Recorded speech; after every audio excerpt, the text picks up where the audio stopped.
Hi, welcome back to my channel. So today I'm actually going to be doing kind of a little bit of a different video. My necklace is turned around, let me fix that.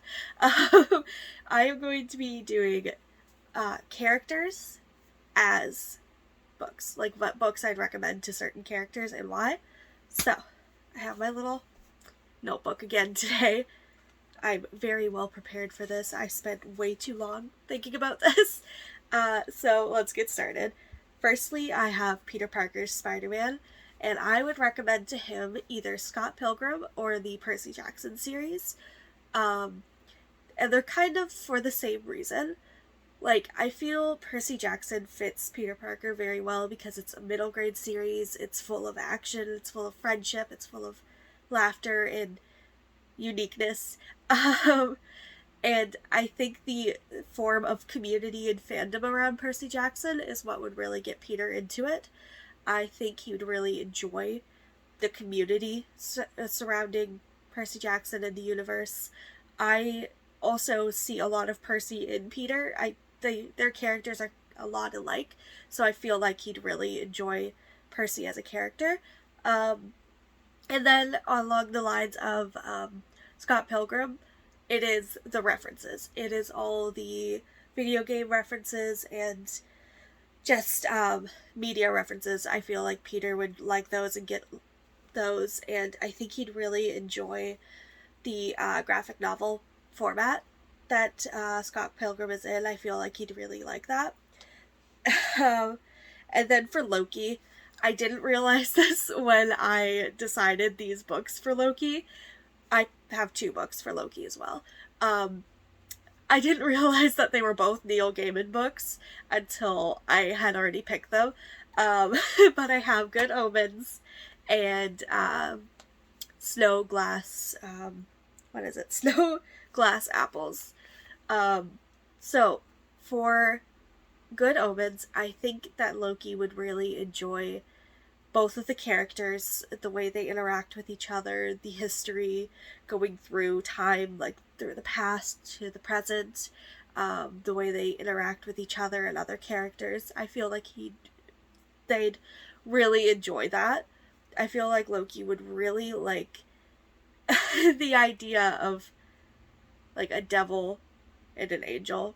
I just think it works. It really works for Loki as a character. They're kind of like the two different sides of Loki as well. I just think the duality of the books really would go towards Loki. I think they'd really like the books. And then with Snow Glass Apples, it kind of shows that more dark side of Loki. Like the whole idea of being tricked, being played, really fits into like the older version of Loki in the comics where he's more evil, more dark. So I really wanted to focus on that with this book. Really focus on like the gothic, the evil version of Loki that we see in some of Loki's early comics. Um, so I think this one could work for them. And then for Natasha Romanoff as Black Widow, we have Daughter of the Pirate King, because I think Natasha would like to read a book about a strong, independent woman, and I feel like this series has a very strong female character in the lead, and I don't think Natasha would be upset by a little bit of romance, like the series has that little bit of romance in the front ground, but I also believe that she'd really like the succubus kind of aspect of the book. I think Natasha would really like the idea of taking the power away from the men, which is kind of what this book is. So I think this series would really go as a good recommendation to Natasha. And then we have, I'm going to get some DC characters in here as well. I'm going to kind of mix it up because I have all the Marvel characters listed first, and then I have the DC characters, so I'm going to shove a little DC in here as well before they just get shoved to the end. So let's go with Beast Boy now. So with Beast Boy, I have Pax, which is a middle grade novel about a fox, and a little boy that owned the fox for a couple years, and their friendship and their growing up away from each other. And then they're reuniting at the end of the book. It's very cute. There's a lot about saving the earth and, excuse me, there's a lot about saving the earth and keeping the water clean, and it's a lot of things that in the comics and even in like the original Teen Titans show, Beast Boy is very passionate about, and it also, one of the main characters is a fox. So I think the whole talking animal aspect, or just hearing the fox's narrative, you don't, like, the fox doesn't actually talk, but like it's just the way that they interact. I feel like Beast Boy would really appreciate that. I also feel like he'd enjoy the nature preservation aspect of the book. So I think that would be a good one for Beast Boy. And then I have, for Scarecrow, Jonathan Crane, I have one for Jonathan and one for Scarecrow, as two different beings, even though they are collectively one being. It's just, I feel like there's a bit of a duality to them. Like Jonathan, I would recommend for Jonathan, Dr. Sleep, because of the trauma that Jonathan went through as a child, and just that aspect is kind of focused on through Dr. Sleep, trying to work through that. And then there's also, with Dr. Sleep, that bit of Scarecrow going on, that bit of fear, that bit of just the other world coming through, which I think would be good for Jonathan. So, as pretending to be his therapist, I would recommend Dr. Sleep Duo to help him work through some of that mental trauma he's got going on. Probably wouldn't be a great book to do so, but I think it could help and open up some talking points for Jonathan.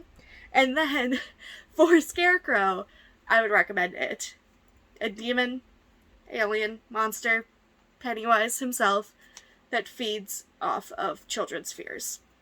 This is Scarecrow we're talking about. That is his main plot. That is his gimmick, is the fear toxin. So I think that it is a good book for Scarecrow as a character. And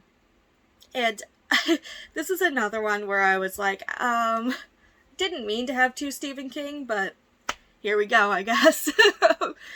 I just think that they both work very well to the character. For different reasons, but they both work. And then we're going to step back into Marvel for a second here, and I'm going to jump to Matthew Michael Murdock, Daredevil.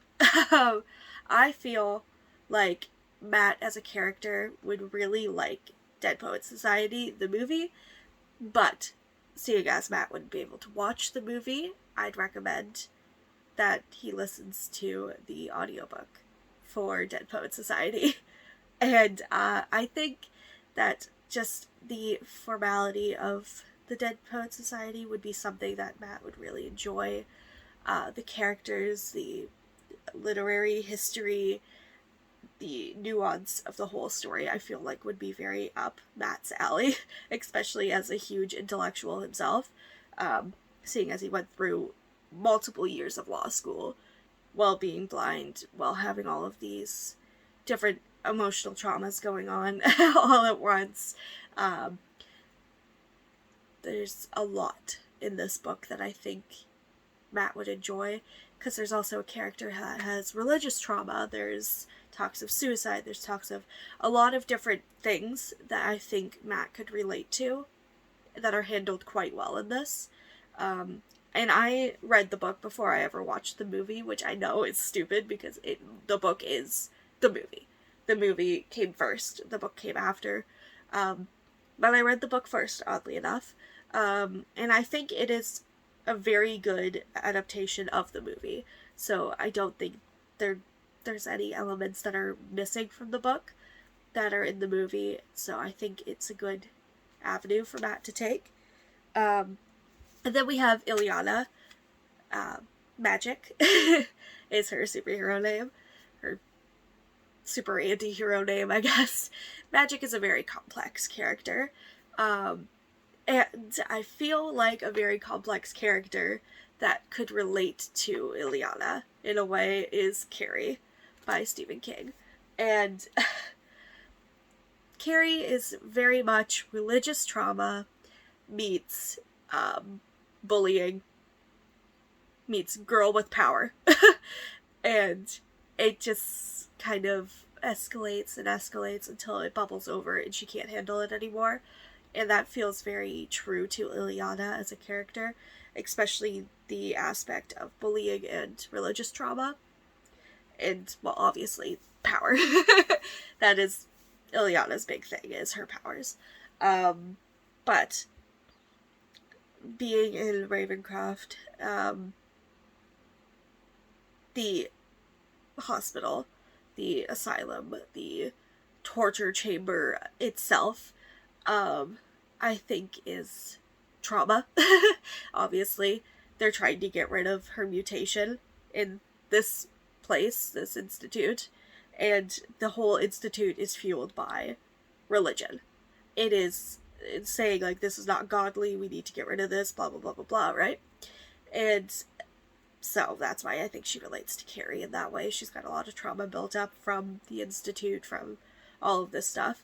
And I think that Illyana would really relate to Carrie as a character, which I'm not saying is a good thing, because, you know, the end of the book, things go wrong for Carrie. Things go very wrong for everyone around Carrie, but it's like that bubble over of all the trauma that Carrie had built up that I think Illyana could relate to. Anyways, moving on. Then let's do another DC character. Let's do Edward Nygma, the Riddler. I would recommend that Ed would read Truly Devious. I think that he'd really like the whole mystery and how it unravels and how it's solved. I think he'd like the past meeting the present and how they unfold together. Her realizing it in the future, them reliving it in the past. I think Edward would really like that and how it all comes together and unfolds in the end of the series. I just think it would be good. I think he'd like to figure out the mystery as it unfolds as well. I think that would be a big thing for him. And this is personally the best series I've read for that. Like, it's the best series I've read with a good untangling mystery that I didn't figure out. So yeah, I think you'd like it.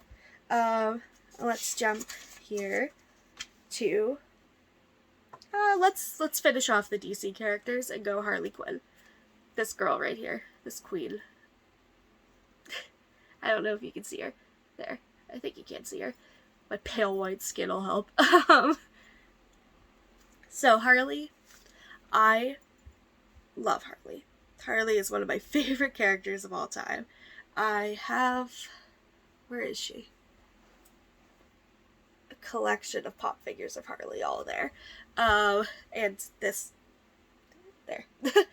This tattoo is of Harley. This is her original symbol from the comics. Harley, it means a lot to me as a character. But this book... It's actually in one of my least favorite reads of all time. Like, it is not a great book, but I feel like it would be great for Harley. And that book is The Violent Season. So, The Violent Season is about a girl who lives in this town that I think it's November, she thinks of it as the violent season. People around town begin to act irrational and have violent outbursts and violent crimes that are abnormal for these people within that month. And she thinks she's the only one that sees it. She thinks she's going crazy because of it. No one believes her. But she also thinks that she can figure it out and she can fix it. And that's a big part that I think Harley could relate to. The idea of wanting to fix everyone else's problems. And not your own. Because this character has a lot of trauma, a lot of stuff that they are trying to ignore, actually. They're not working through it at all. Which is a big thing that Harley does, as Harleen Quinzel, is ignore her own trauma and try to fix everyone else's. And the escalation of this book to the realization at the very end, big spoiler, big spoilers, skip ahead, probably like a minute or so, if you don't want to hear them, is that the book ends with her committing a violent act herself. And like, the whole book is building up to her having these violent outbursts herself, and then boom, it all bubbles over at the end, and the violence got her. Which is a very Harley thing. The whole trying to fix everyone else until you can't anymore and you're now the problem. Yeah. I think that works for Harley. And now let's go back to some Marvel characters here. For Wanda Maximoff, Scarlet Witch, I have Urban Witch. It seems kind of obvious, but Urban Witch is literally about a witch who gets her powers from dying, specifically by alcohol poisoning in this, but it's a girl who becomes a witch after death and has to figure out how to do magic, how to live with magic, and also battle in order to keep her powers. And there's also a budding romance that I think Wanda would like. And just the way that the story unfolds, the way the character's written, I feel like it really relates to Wanda in a weird way. And like the overabundance of magic that is given to her at once, I think Wanda would really relate to, especially after Wanda gets a hold of the Darkhold and like the whole House of M plotline. I think Wanda could relate to this character because of that plotline in the comics. Moving on, I then have Gwen Stacy, so Ghost Spider, or Spider-Gwen, depending on who you know her as. She's up top. You can't see her, but she's way up there. I have like a shrine to Gwen up there. I also have a tattoo of her on my leg, but I can't show her right now, obviously, because I am wearing pants. I know, a miracle. But, so for Gwen, I picked the Plain Janes, which is a graphic novel series about this group of girls who are trying to change society with their art.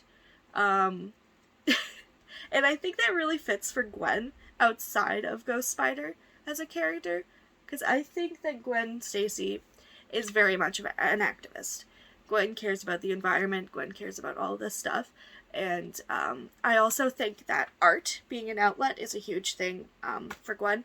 Specifically, Gwen is music with her drums and the Mary Janes. So, you know, the band being called the Mary Janes, this being called the Plain Janers. You know, music being an outlet, art being an outlet. I think it goes kind of hand in hand for the two. So I think Gwen would like this series. My cat is scratching out there. Nubby, stop. I'm not letting you in. Okay. Sorry. Finally, we have two more left. We got Deadpool. I had to recommend Death and Sparkles. Death and Sparkles is about death and a unicorn. The unicorn is famous for being the only unicorn, and he thinks he can't die. He thinks he's immortal, until his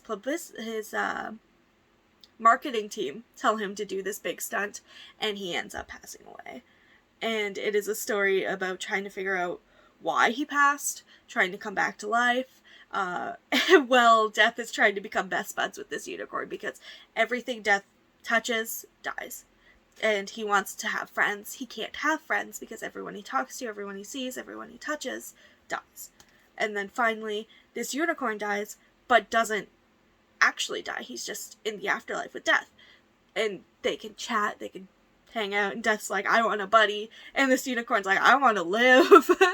It's very dark, but also random and funny, which I think is Deadpool as a character.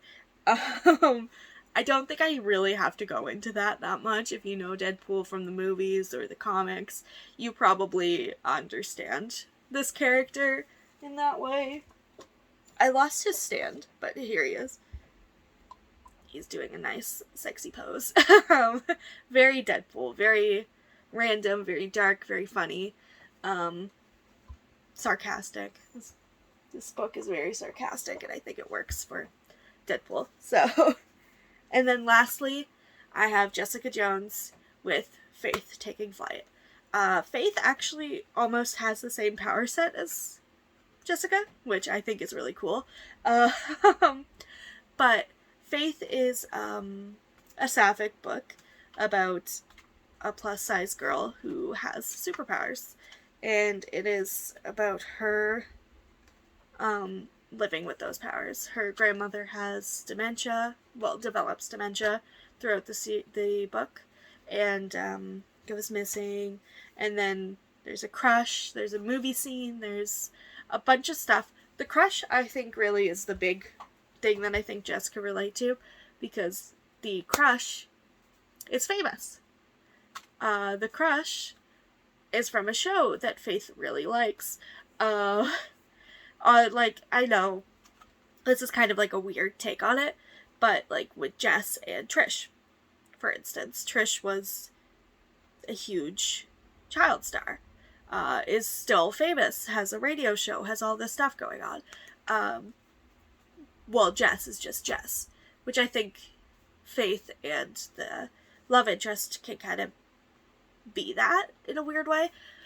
And then like things end up happening, animals go missing, dying, things get going in the later half. I don't want to spoil this book because I think everyone should read it. It is a 5-star for me. I really enjoyed Faith. So I think everyone should read it. And once you read it, I feel like things will kind of come together as to why this book is for Jess. Yeah, so I think I'm going to call it there. Thank you guys so much for watching. I hope you enjoyed this video. If you have any superheroes, any characters that you would recommend books to, leave them down in the comments. Let me know what you think. And I hope you have a great day. Hope to see you again soon. Bye-bye.